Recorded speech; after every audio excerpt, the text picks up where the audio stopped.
On February 22, 2002, soldiers of the Angolan Armed Forces, assisted by Israeli surveillance experts, caught up with Jonas Savimbi and killed him in the province of Moxico in central eastern Angola. Savimbi's death marked the end of the 27 years long Angola civil war, in which at least 500,000 people died in the conflict for vast diamond and oil-rich southern African country.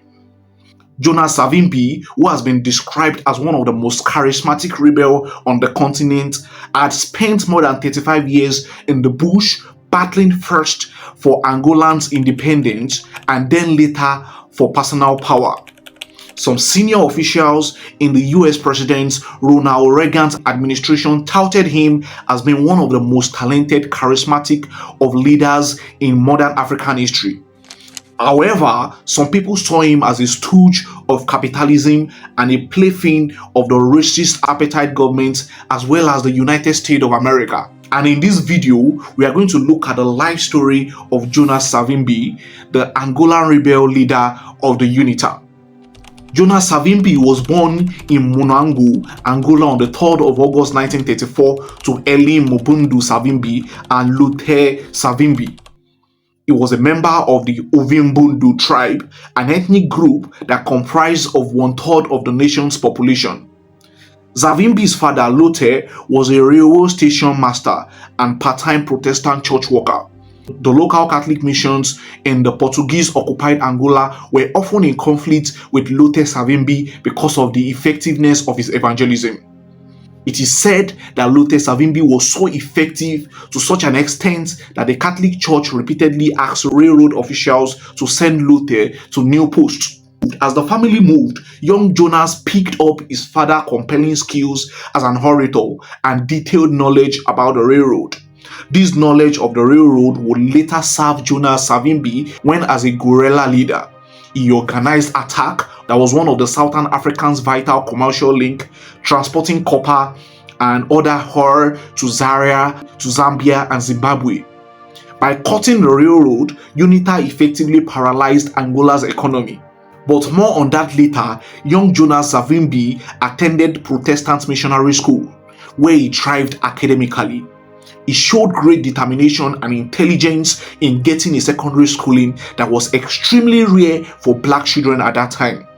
Savimbi then got a scholarship to Lisbon in Portugal to study medicine. And during his time in Portugal, Savimbi became involved in politics. And like most Angola students, he attracted the attention of the Portuguese secret police. The Portuguese secret police even detained Savimbi 3 times. Eventually, Jonas left the country secretly with the aid of the Portuguese Communist Party network and was sheltered by the French Communist Party.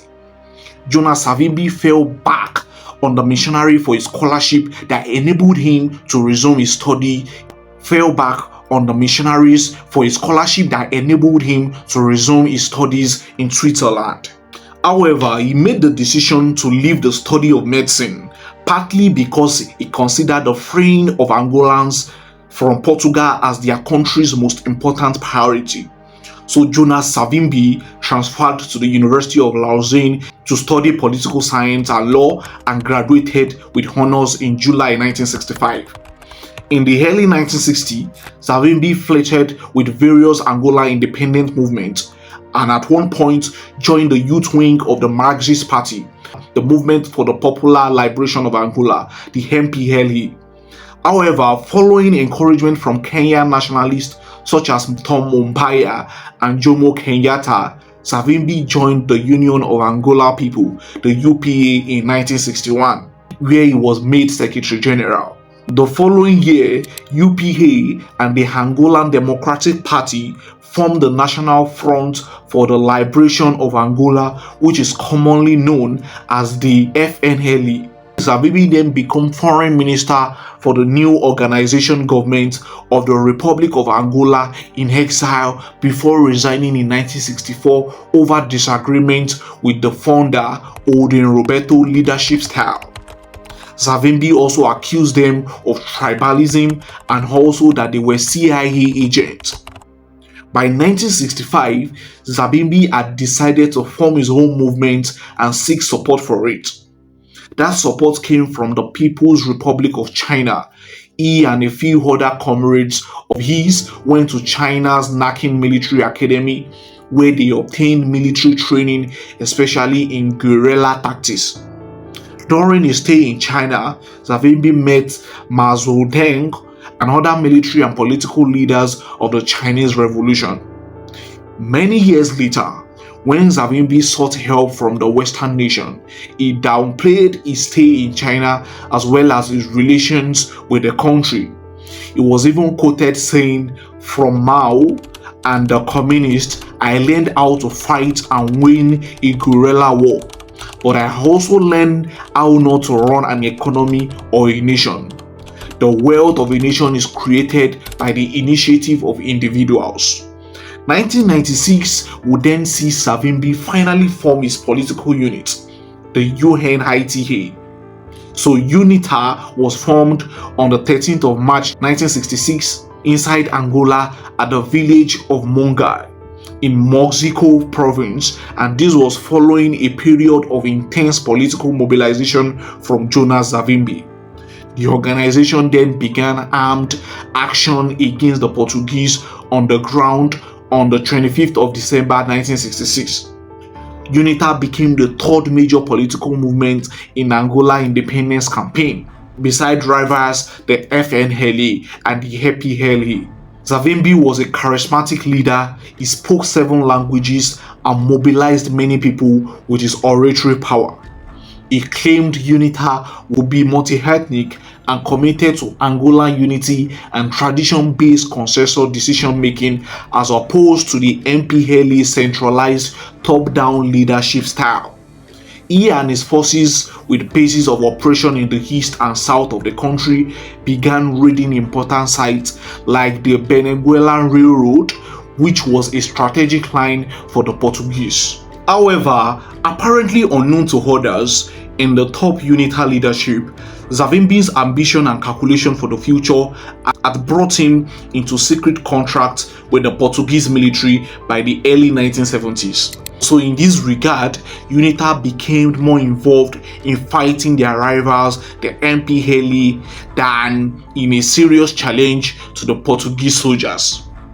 Many years later, data from the Portuguese secret police archive between Savimbi and the Portuguese authorities were reviewed in a French magazine in 1974 and dealt a serious blow on Savimbi's credibility as a nationalist leader. As time progressed, the Portuguese government found itself besieged within Angola and ostracized internationally for its continued hold on the nation. After Portuguese dictatorship was overthrown in a military coup in 1974, Savimbi emerged from the guerrilla war to conclude a ceasefire with a new Portuguese leader. So Savimbi was also assigned an agreement with the 2 other Angolan Liberation Party in 1975. These were known as the Alvo Accords, and they granted Angolans independence. Savimbi signed these accords along with Agostinho Neto of the MPLA and the Oltin Roberto of the FNLA. In signing this agreement, there was the hope that the 3 groups might come together and lead their fellow citizens in a peaceful transition to independence. This was not to be, however. Angola became independent on November 11, 1975. Nonetheless, the rivalry between the major insurgent faction continued and quickly evolved into Angola's bloody 27-year civil war. So after the disintegration of the Alvo Accord, a quick and bitter power struggle ensued. MPLA declared itself the new government of Angola. When Savimbi and his UNITA party protested, the MPLA called in Cuban troops and used Soviet-manufactured weapons to maintain power. Soon, Savimbi was on the run and he retreated to his base in Huambo, in the Central Highland. Then in March 1976, under the MPLA government attack, Savimbi began the long march to the south, mirroring the Chinese leader Mao Zedong's heroic feat. Despite the assault on UNITA, Savimbi was not easily beaten. He attracted and conscripted a new army, pointing out to his followers that Angola had only traded domination by the Portuguese for domination by the Soviet Union. This rhetoric, as well as the Soviet support for the MPLA, attracted the attention of the apartheid government in South Africa, where the minority-run white government feared Soviet incursion in Africa. So with the help of South African weapons, soldiers, and training, Savimbi was able to organize a powerful and effective guerrilla force. He established his new base at Jamba near the Namibian border under the protection of the South African military shield. So the Angola Civil War progressed, and time after time, the Angola government, with its Cuban reinforcement and the Soviet war machinery, tried to annihilate Savimbi's army. But like I said, this was not an easy task. By the mid-1980s, Savimbi's UNITA's forces held vast stretches of territory from which they harassed government installations, railroad, and supply lines. In all of these, Savimbi became a tool for US or South African interests, which wanted to prevent the MPLA from controlling such a wealthy and strategic African Union. An agent of the United States CIA by the name John Stockwell was in charge of bringing together an opposition to the MPLA that would be funded and supplied out of the US Embassy in Kinshasa, the capital of the DRC. John Stockwell was dismayed by the incompetence of UNITA, but given the weakness of the FNLA, which was already being backed by the US, he decided to build the UNITA into an anti-communist alternative to the MPLA. So in 1975, at the behest of Henry Kissinger, $24.7 million of covert military assistance was approved for UNITA. During the war, vast portions of the land in the countryside were cut off from agriculture by minefield. Mine victims and malnourished children swarmed the hospitals in these areas. Tens of thousands of boys and girls were kidnapped by UNITA troops and marched to UNITA-controlled areas in the south around Savimbi's capital at Jamba. It is reported that UNITA carried out a reign of terror consisting of appalling acts such as the public burning of women said to be witches. Inside UNITA, Savimbi maintained an iron rule by using his obvious charisma by eliminating any potential leadership contender. Many of Savimbi's close associates who challenged him were either imprisoned or killed on his orders. During the war, Savimbi frequently traveled abroad in search of support for his cause, and his efforts in Washington proved particularly rewarding. His intelligence and charisma made him easy to sell to the international audience as the democratic leader Africa needed. With the newly elected United States President Ronald Reagan vowing to roll back communism globally, Savimbi successfully courted increased United States backing for his cause. He visited the United States in 1981 and again in 1986, at which time he was received in the Oval Office by President Reagan himself. There he was accorded VIP treatment by the Reagan administration, as he represented UNITA as a movement fighting against communism. However, some influential US politicians felt uncomfortable supporting Savimbi, noting that the apartheid South African government was supplying UNITA while occupying the neighboring nation of Namibia. Nevertheless, the administration of Reagan gave Savimbi more than $15 million in aid, as well as the weapons he needed to counter Soviet aircraft and missiles. The Battle of the Cuito Cuanavale was a turning point in this long struggle. This battle led to a decline in Savimbi's military position and influence. Meanwhile, the MPLA had fully stamped its authority in the country as the legitimate government of Angola. This was followed by the withdrawal of South Africans, which was followed by independence for Namibia in 1990. So, after a period of bitter armed conflict and the civil war throughout most of the 1980s that had been heightened by the Cold War struggle, initial efforts at reconciliation began. And in June 1989, at the Gbagbo Light Summit, organized by President Mobutu Sese Seko of Zaire, Savimbi, and Jose dos Santos, who was now the head of MPLA, the president of Angola met for the first time. Eventually, on May 31, 1991, the rival leaders signed the Biceps Peace Accord in front of all key international organizations. September of 1991 would see Jonas Savimbi return to Luanda, the capital of Angola, for his first visit after 16 years of independence. During this period of peace and reconciliation, Jonas Savimbi agreed to take part in elections that were to be supervised by the United Nations in September 1992. But when UNITA lost and Savimbi himself failed to win the presidency, he returned to the bush to set off the most destructive year of warfare in the whole civil war. This was between October 1992 and October 1993. In this phase of war, the violence spread to areas of the country that had previously been untouched. The MPLA retaliated with indiscriminate killing of UNITA supporters and civilians from the Ovimbundu ethnic groups.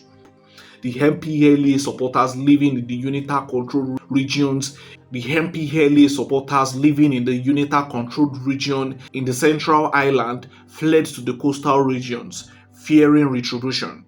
The UNITA and the MPLA forces also began planting mines in contested rural regions, causing additional civilian casualties. In fact, the Angola War created 77,000 amputees. When the Cold War ended and the United States withdrew support to Savimbi, he equipped his army primarily to proceed from diamond sales until the United Nations barred such trading. Savimbi brought logistic access through Zambia from his diamond revenues and purchased arms from Ukraine and elsewhere to re-equip his forces. This period of fighting was only quelled by the signing of the Lusaka Protocol in 1994, which included a ceasefire and program for the demobilization and disarmament and the deployment of a bigger United Nations peacekeeping mission. On the 20th of November 1994, Savimbi signed a peace treaty to bring the second phase of the civil war to an end. But in reality, Savimbi never accepted the Lusaka agreement. He pretended to go along with it out of necessity. Only in 1995 did Savimbi then agree to meet President Jose dos Santos, and the National Assembly then created two vice presidencies, one of which was offered to Savimbi. Even so, he continued to hold out, sometimes escalating the Bush War. Eventually, Dos Santos and Savimbi agreed to a unity government or a margin of troops into a national army. He, however, declined his position in the unity government and decided not to attend the inauguration ceremony. Full-scale fighting resumed in 1998 and as early as January of 1999. Savimbi gave no sign of abandoning his Bush army nor accepting the changes which had taken place in Angola since the 1992 election. The Angola Civil War continued into 2001, by which time both the government and the Southern African Development Community, the SADC, had branded Savimbi a war criminal. Savimbi's death, while fighting government forces in Mexico on the 22nd of February 2002, finally signaled the collapse of UNITA and the real possibility of establishing a genuine peace in Angola. In this instance, soldiers of the Angola Armed Forces, assisted by the Israeli surveillance experts, had tracked down Savimbi in this province of Mexico and shot him dead.